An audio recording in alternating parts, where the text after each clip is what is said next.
Welcome to Drive the Daf. Clear, structured explanation of the daily Daf in 20 minutes. You can even follow in the car. Yoma Daf Samach contains one Mishnah, which divides the Daf into two basic sugyas. The first one is discussing the concept that after a material in the karbanos or the avoda of the Beis Mikdash has been used and its mitzvah has been performed, it loses its kedusha. The Gemara wants to know the source for that, and the Gemara questions whether that's true.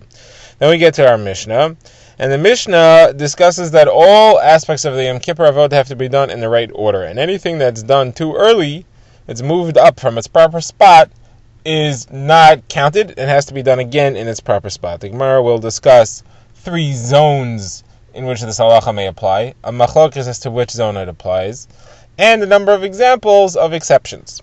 Okay, so first of all, we had seen the halacha.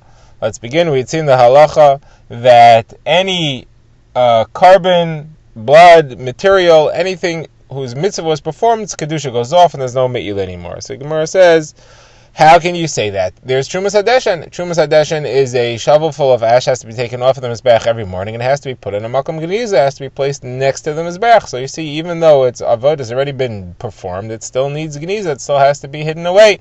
It's not just valueless, kedushaless. So you see clearly that halacha is not true. So Gemara says, you're right, the halacha is not true there. The halacha is not true in two places. Now we have a rule, whenever the Torah tells me the same halacha twice, that's limiting. If it would say it only once, I would learn from Berit everywhere else. So it says it twice, that extra saying it is to show that it's only these two places. And therefore it's called Shnei Ksuv Mabank Echad Ein Malamdin. Where you have a halacha that appears twice, it teaches me that everywhere else the halacha is not that way. Which two things have kedusha even after their mitzvah is performed? The Trumas Hadeshen you mentioned, the shovel full of ash. And the second thing is the Bigdei Kahuna, the special clothing that the Kohen Gadol wore on Yom Kippur. The Torah says, V'hini Chamsham, you have to leave them there, which we had seen means you can't use it for anything else. It has to go into Geniza. Now, its mitzvah is over, so you should be able to use it for other things.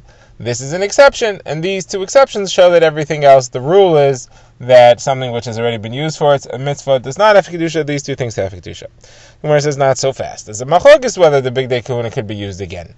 According to the Rabbanon, you're right, but according to Rabbi Daisa, the halacha is that it could be used again. It's used by regular Kohanim, regular Kohen Head wore white clothing all year, and therefore he could use it. So what are you going to do? According to him, you only have one pasuk, one exception. You don't have two exceptions. You need two exceptions to show me that everything else is the rule. The rule is otherwise. So he says, okay, there's a different exception. The other exception is Egla Rufa. Egla Rufa was a special procedure whereby a calf had its neck chopped in a river, and it had to be left there to be put into Geniza there. It couldn't be used anywhere else. Why? After the mitzvah. So you see, it's an exception. Now you have two exceptions. You have Trumas Hadeshen, and you have Egla Rufa. Those are your two exceptions to show that the rule is otherwise. The Gemara says that's true according to the opinion that holds that if you have two exceptions, you see that the rule is otherwise. However, there is an opinion that holds not that way. It holds that two exceptions does not teach me that the rule is otherwise. I do learn from two exceptions that the rule is everywhere else the same as these exceptions, and they're not really exceptions. And therefore, I should say that everywhere the halacha is that even after a mitzvah is performed with something, it still has kedusha, still has me'ilah. So Gemara says the answer to that question is that here it doesn't just say the two exceptions. In each of the two exceptions, it has an extra letter that shows that it's limited to here. But the Trumas Hadeshen it says V'samo Yitzam Mizbeach. You should put it next to the Mizbeach. You don't have to say it. You could have just said V'sam, and he puts next to the Mizbeach. That makes sense in English, but it makes sense in Lashon HaKodesh. Therefore, the extra vav is to say only this has to be put, but not other things. Once their mitzvah is performed, the kedusha is off. By Egla Rufa, it says Ha'arufa. This is Egla Ha'arufa, the Egla Arufa, and therefore only this has this special halacha. Other things do not, and that's why it's limited. Even if you hold that generally two exceptions does not show you that the rule is otherwise, here you have a special limiting factor. Okay, now the Gemara wants to know, we had said that there are three psukim to tell you that there is no kedusha on blood. The blood has no me'ilah. So Gemara says, why do I need three different psukim? The Gemara says that to teach me three different things. One is to tell me that there's no me'ilah on it. One is to tell me that there's no isser noiser. Besides for the isurim of blood, if somebody eats blood, if somebody consumes it, he doesn't violate an isser of noiser if it's left over till after its time expired. There's no isser of noiser. And the last one is Tumah, if it's Tameh, it doesn't violate an Isser of eating Kachim B'Tumah. Now the Gemara says, as far as the halacha of pigul, if blood is pigul, which means that the Kohen at the time of usage had in mind to do it in the wrong place or in the wrong time, it becomes pigul. Generally, it's an issur kares to eat that. Pigul, I don't need a pasuk to teach me that pigul doesn't apply to blood. And the reason is that pigul only applies to things that have a matir. A matir means that you have some part of a carbon or a Beis Hamikdash avoda that can't be done until something else is matir, something else allows it. Like, for example, the parts of karbanos can't be put on the mizbeach until the blood is. The parts of a mizbeach of a carbon that are eaten can't be eaten until the blood is put on the mizbeach. These are matir, but blood itself has no matir. Blood itself is the matir for everything else. And the rule is that pigul only applies to things that have a matir. Blood doesn't have a matir, and therefore pigul would never apply to blood. I don't need a pasuk for that. Okay, that concludes the Gemara. Now we get to the Mishnah. Mishnah discusses two halachas about the order of things on Yom Kippur. First, it says what happens if you do something out of order, and then it says what happens if you get messed up. You have to start over. Where do you start from? So Gemara says, as far as things out of order, any order that's listed in the Mishnayos that has to be done in a certain order, if it's done in a different order, it doesn't count. So, for example, if you sprinkle the blood of the sayer before the blood of the par, it doesn't count. It's out of order. You have to do the blood of the sayer again after you do the blood of the par. Okay, second half of the Mishnah. What happens if the blood spills? You didn't get a chance to finish. What do you do now? So the Gemara says, well, you have to go back.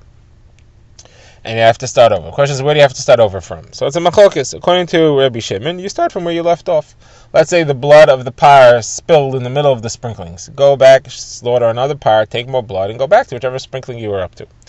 According to Rabbi Elazar, however, you have to go back to the set that you started. There are three sets. The sprinkling inside the Kodesh Kodashim, sprinkling inside the Heichal on the Parechas, and sprinkling on the sprinkling or applying to the golden mizbeach. Those three sets, you have to start from the beginning of the set. If you got messed up in the middle, you have to go start from the beginning of that set. Okay, now the Gemara begins. And the Gemara quotes a brisa that says that there are three, we're discussing the halacha of if you do something out of order, it doesn't count. So the Gemara says there are three zones of activities on Yom Kippur. One is things that are done wearing white clothing inside the Kodesh Kodashim. That is the highest level of stringency. That everybody agrees if you do something out of order, it's no good. You have to do it over again. On the opposite end of the spectrum, something that is done wearing the golden clothing outside. That is regular non-Yom Kippur avoda. That everybody agrees if you do something out of order, it's not a problem. There's a machlokes between Rabbi Yehuda and Rabbi Nechemia. What happens if you do something that you wear white clothing, but not in the Kodesh Kodashim? The Kohen Gadol does certain steps with white clothing, but not in the Kodesh Kodashim. For example, the vidoy and the drawing of lots, these things are performed wearing white clothing, but not inside the Kodesh Kodashim. That's the machlokes. According to Rabbi Yehuda, this rule does not apply there. The rule that has to be done in order does not apply there. You do something out of order, it's fine. According to Rabbi Nechemia, though, the rule does apply there. And if you do something out of order, you have to do that over again as well. Now, says Rabbi Yechanan, they both learn from the same pasuk. The pasuk is, the Torah says, this is a chukas olam. This is a chayk. It's a chukah. It has to be done exactly this way. That's the pasuk that teaches that it has to be done this way, exactly, not in a different order. But that is limited. What's it limited to? So Rabbi Nechemi says it's limited to all things that are part of this avoda, part of this Yom Kippur service. Things that are performed in the golden big days of, not part of Yom Kippur service, doesn't count. This halacha doesn't apply to that. If it's done out of order, it's okay. Even if something's done on Yom Kippur, it's part of the things which you do every day, no problem. However, Rabbi Yehuda says no. It's referring to things that are done in the Kodesh Kodashim. Only things in Kodesh Kodashim have this rule of chukah that it has to be done in order. Not in Kodesh Kodashim doesn't have the rule. So Gemara rejects this right away. The Gemara says, what do you mean? It doesn't say there anything about the place. It doesn't say that it's things in the Kodesh Kodashim. It says things. This pasuk is written at the end of the whole Yom Kippur service, so it should apply to the whole Yom Kippur service. So the Gemara says, no. Rabbi Yehuda's Joshua is something else. There's two limiting words here: zois and achas. This has to be done in the right order, and achas has to be done in the right order. That's excluding two exclusions, two types of things which don't have to be done in the right order, and that's the two zones: the things performed in the golden clothing and the things performed in the white clothing in the wrong place, things that are not performed in the Kodesh Kodashim. Both those zones are excluded from this rule of chukah. It only applies, the right order is only a stringency that applies for things done inside the Kodesh Kodashim. Versus Rabbi Nechemi disagrees. He says no, the things done in the white clothing outside the Kodesh Kodashim do have chukah. What then are the two exclusions? The two exclusions are, one is things done in the golden clothing, and the other is the pouring of the leftover blood on the side of the Mizbech. That's something you do in the white clothing outside the Kodesh Kodashim. Most things done in the white clothing outside Kodesh Kodashim, the order is necessary to be done correctly. This is the one exception. This is the one thing that's different. Says Rabbi Yehuda, no exceptions. If it's if it's a necessary part of the avoda, and if you want to say that every necessary part of the avoda that's done in the white clothing outside Kodesh Kodashim has to be done in the right order, then it should apply to this also. And if it doesn't have to be performed in the right order, then if this doesn't have to be performed in the right order, then nothing that's done in the white clothing outside Kodesh Kodashim should have to be performed in the right order. And the Gemara brings a brisa to show that Rabbi Yehuda holds this way. The Gemara had offered this as to what Rabbi Yehuda would say. The Gemara brings a brisa to show this is what Rabbi Yehuda would say. And this brisa is a different machlokes. It's a machlokes Rabbi Yehuda and Rabbi Akiva about how you read the pasuk that says V'chilo mikaper hakodesh. After discussing all the blood applications inside the Kodesh Kodashim and the Heichel, it says V'chilo mikaper hakodesh v'zol moed v'samazbeach. Okay, so after he finishes, so now it says V'chilo mikaper. He finishes the kapara. Says Rabbi Yehuda, you read that straight. If he finishes everything, does all the applications, then mechaper, he achieved kapara. Says Rabbi Kiva, you read it the opposite way. If he's mechaper, he does all the blood applications, then V'chilo, then he finished the job. He can move on to the next thing. So the Gemara asks, what's the difference between the two things? One says, if he finished, then he was mechaper. One says, if he did all the kapara, then he finished. Either way, it's the same. Gemara says, okay, two explanations. Rabbi Yochanan says, it's Rabbi Yochanan and Yeshua ben Levi. One says, there's no difference. Just a question of how you read the pasuk. The other one says, there is a big difference. According to Rabbi Yehuda, you have to do every single blood application correctly, including the pouring of the blood that's left over on the yisoid. Because it says it has to be v'chila. You have to finish. Only if you finish, then could we say that there's kapara. You have to do every single step. According to Rabbi Kiva, no, if he did the kaparas, he did the main kaparas, the things that are mechaper, the blood applications, the sprinklings, and the mizbeach, did all that, then you finished, even if you didn't do the pouring on the side. So you see, Rabbi Yehuda holds that the pouring on the side is a very essential part of the avodah, and it cannot be accepted from the general rule. It should have the same rule as everything else that's performed in the white clothing outside the Kodesh Kodashim, just like it is. Okay, now the Gemara has a kasha. It's Rabbi Yochanan who presented this. How could Rabbi Yochanan say that Rabbi Nechemia holds that the leftover blood is not ma'akev? Where Rabbi Yochanan teaches a brisa, where Rabbi Nechemia says clearly that pouring the leftover blood is a necessary step. So the Gemara says a kasha. Okay, we'll leave that. We don't have an answer for that. Okay, now the Gemara is going to bring a couple of examples of things done out of order and what the halacha is, kashas and answers. So the Gemara's first example is the ketores that was scooped up in the Kohen Gadol's hands before the slaughtering, the shechita of the par. The par is supposed to be shechted first, and afterwards, ketores is supposed to be scooped up. So the Gemara quotes Rabbi Chanina, who says that if you do that, if you do the scooping of ketores out of order, that is puzzled, doesn't count. You have to go do it again after you shecht the par. The Gemara says that's like Rabbi Yehuda. That is not like Rabbi Yehuda, because that's done in the white clothing, the big day lavon, outside the Kodesh Kodashim. Whereas no, even Rabbi Yehuda would agree here that that's ma'akev, even though it's outside the Kodesh Kodashim, since it's a preparation step for something done in the Kodesh Kodashim, it's scooping ketores to bring in the Kodesh Kodashim. It has the same rules as the Kodesh Kodashim, and therefore it is ma'akev. So Rabbi Yehuda would agree to that. Okay. Next thing the Gemara says is we have a Mishnah that says that what happens. It's actually our Mishnah that says that if he spills the blood before he finishes, he should bring another one and start over again. That means that he's going to have to shecht the par again, right? Let's say he's in the middle of sprinkling the blood of the par and he spilled it. So now he has to go shecht a par again. But this shechita of the par is now out of order because it's after the ketores. So how can you tell me just shech the par and go back and sprinkle? You don't just shech the par and go back and finish off the sprinkling. You have to do ketores again because the last ketores is now out of order. So So Gemara says, you're right, he does have to do kitaros again. Our Mishnah just wasn't talking about kitaros, it was talking about sprinklings. And that's the halach as far as the sprinklings is concerned. The Gemara goes to another example, a statement of Ula.